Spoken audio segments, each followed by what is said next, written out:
It's starting. Okay, we are live. Okay. Hey guys, we just introducing our company. We decided to go with Uberpong. What Uberpong is it's a company that takes the base of a ping pong paddle and customizes it with your own designs or pictures or that sorts of stuff. So I'm in charge of going over the income statement.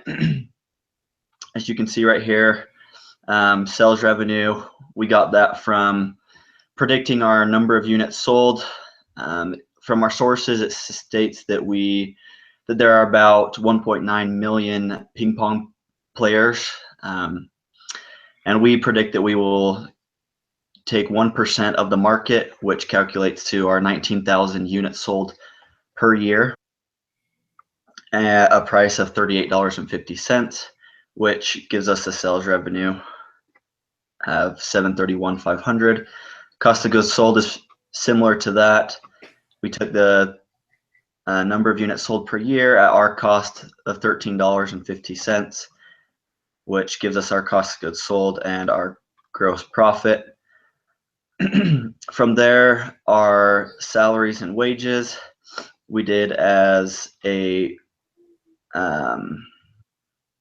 so we predicted that we would need 4 full-time employees. That calculates up to about 8,000 hours needed at a cost of $15 per hour. Our general and administrative is 1% of revenue. Building insurance is our building, which is $400,000. We calculated that. Let's see, right here, by taking our 10,000 square foot building at the cost of $40 per square foot, and the property tax cost is 2% of that. Building maintenance is, according to our sources, it says average maintenance cost per year per square foot is about 85 cents. So we multiplied that by the size of our building, which was 10,000 square feet, to give us the 8,500. The depreciation expense was the cost of the building, 400,000 divided by the depreciation in years, which gave us our depreciation expense. Our total expense then adds up to almost 223,000. And then subtracting our expenses from our gross profit leaves us with income before taxes of 252,000. Our mortgage expense, which is calculated from the amortization table. Our taxable income is almost 234,000. Our income tax is, we predict a rate of 34%. Which gives us a net income of $154,419. Okay, I'm Zach. I'll be covering both portions of the balance sheet, so the assets and the liabilities and equity section, because there's only 3 of us in our group. Minimum cash balance, that's computed as a percent to sales. Which is up above, and it increases gradually with in proportion with the sales. The extra cash obviously was just computed from the DFN after everything was done. So the extra cash increases all the way up to basically $3.5 million at the end of year 10. Accounts receivable, the formula. Let's see, I gotta find it here. It's not showing me my formulas.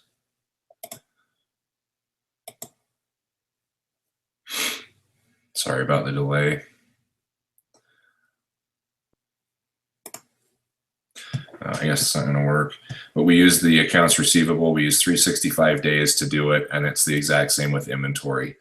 And so that formula is just copied all the way across for all 10 years. And then total current assets line is 366, 359. The other assets, land, 32,500. We got that number based off of an actual land listing that we found in Austin, Texas, which is where our company is located. So that information came from there. It's also cited in the sources. The building, as mentioned during the income statement portion, was $400,000.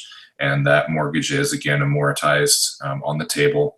And we have that formula all across all 10 years as well.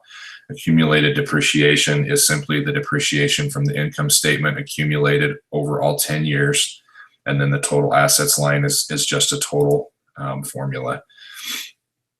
The liabilities portion, accounts payable, again, is we use the 365-day year, use the same formula across all 10 years. I believe we used, going back up, I believe we used 30 days for accounts payable. And so that's the number that we used in our formula there. Income taxes payable, we got our tax rates from, I got it from a tax website. Again, they're based on the Austin, Texas area. And I combined both federal and state income taxes to come up with the income taxes payable. And then we have just the total line for total current liabilities. The mortgage loan, when we did this, we put money down in cash. And so the remaining balance on the mortgage loan it corresponds with what's on the amortization table on the next tab. And then we never had an extra bank loan simply because we didn't need it. We had enough cash from the beginning, cash from operations. And then the total liabilities line copied across all 10 years again.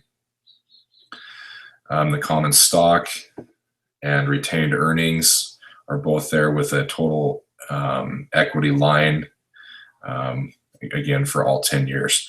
And as you can see, the balance sheet is balanced, again, using the extra cash line, and no bank loan was ever needed across the entire 10 years.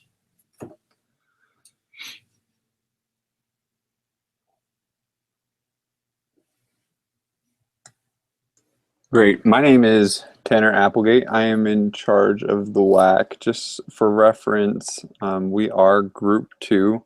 And so for WAC, we got our liabilities currently right here at $314,000. We have no extra bank loan. So that is 16.4% of our loan compared to our equity, which we have $196,000 in common stock. But our retained earnings grows over time just because we don't have anything that we've done with the cash. We haven't invested or anything. So after the 10 years, we have an 83.6% proportion for our equity. Due to that, we have a heavier WAC rating because of that. So our rate is calculated up here with our computation. We use the 1.75 for our beta, the 2% for the T-bill rate, and then the 9% for the S&P 500, which after everything was computed, we got a total return, a cap M return of 14.3%. Therefore, with all the math calculated out and the tax adjustments, we had a 0.5% weighted average for our long-term loan, and then 11.92% for our equity, which left us with a 12.4% WAC. This was our overall analysis for Uber Pong Group 2. Thanks so much for watching.